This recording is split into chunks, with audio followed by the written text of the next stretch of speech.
এই বাংলার বুকে সব বড় বড় আলেম, খতিবে আজম, ইমামে আজম, মুফতি আজম, আল্লামায়ে দাহার বড় বড় আলেম সবাই আমরা পড়েছি আলিফ বে তে সে। আমিও পড়েছি আলিফ বে তে সে। আমার ওস্তাদ আমাকে বে তে সে পড়িয়েছেন, রে জে হে খে। সবাই লক্ষ লক্ষ আলেম সবাই, কেউ একদিনও জিজ্ঞাসা করলো না এত বড় ভুল কিভাবে পড়ছি। কোরআন আঙ্গুল দিয়ে দেখিয়ে দিচ্ছে, কোরআনের 14 নম্বর সূরা ইব্রাহিম, আলিফ লাম র। যে হুজুর মক্তবের শিক্ষক তিনি ফজরের জামাতে পড়ালেন আলিফ লাম র, র পড়ালেন। সেই হুজুরের কায়দায় সবক দিয়ে আমাকে পড়ালেন রে। কিরে বাবা, আপনি কোরআনই তো পড়লেন র, আর এখানে রে বললেন কেন? কোন দিকে যাব? কোরআন ভুল না আমি ভুল? আমি ভুল। কোরআনে যেটা বলেছে আলিফ লাম র, এটা রই হবে, রে হবে না। কোরআন বলেছে হামিম, হামিম। ইমাম সাহেব মসজিদে পড়িয়েছেন হামিম হা, কিন্তু মক্তবে শিশুদেরকে আমাদেরকে সবাইকে পড়িয়েছেন হে। তাহলে ভুল আছে কিনা আমাদের? অবশ্যই আছে। এখন কি কেউ হে পড়ে? কেউ কি রে পড়ে? কেউ খে পড়ে? কেউ পড়ে না। ভুল ধরা পড়েছে, সংশোধন করে নিয়েছে, আলহামদুলিল্লাহ।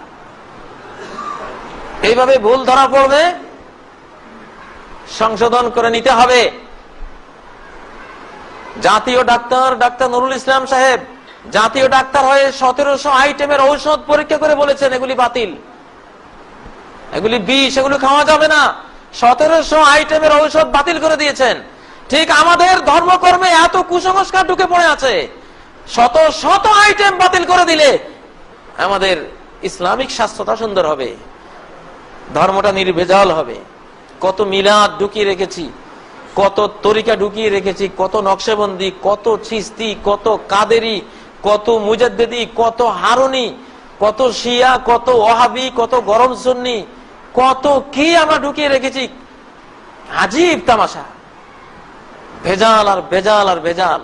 এই জন্য প্রিয় ভাইরা, ইসলামের নবজাগরণ সারা বিশ্বে শুরু হয়েছে। এখন খাঁটি ইসলাম আসবে কোরআন থেকে এবং সহিহ সুন্নাহ থেকে। অনেক কিছু চেঞ্জ হয়ে যাবে।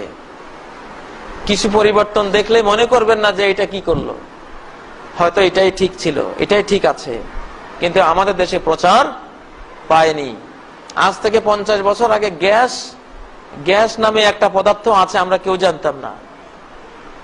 বাংলার জমিনের নিচে হাজার হাজার কোটি ডলারের গ্যাস পড়ে আছে, কোটি কোটি গাড়ি চলবে, স্বপ্নেও কেউ দেখি নেই।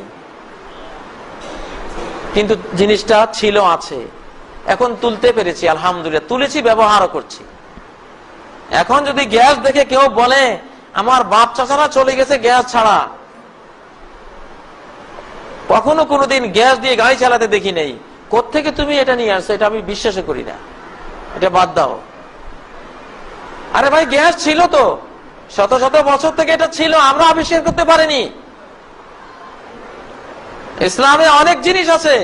নামাজের মধ্যে দেখবেন আজকে মসজিদে অনেকে আমিন জোরে বলেন, এটা খনির মধ্যে ছিল, আমরা টের পাইনি।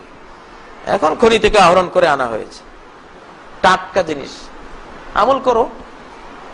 আল্লাহ রাসূল মুহাম্মদ সাল্লাল্লাহু আলাইহি সাল্লাম সম্বন্ধে সহিহ হাদিসে এসেছে, ইজা ফারাগা মিন গায়রিল মাগদুবি আলাইহিম ওয়ালাদ-দাল্লিন ক্বালা আমিন ওয়া রাফা বিহা সাওতা। আল্লাহ রাসূল সাল্লাল্লাহু আলাইহি সাল্লাম নিজে ইমামতি করার সময় যখন ওয়ালাদ-দাল্লিন পর্যন্ত পড়তেন, তখন আমিন বলতেন, ওয়া রাফা বিহা সাওতাহু, তার আওয়াজকে সুউচ্চ করতেন, সবাই শুনতে পেত।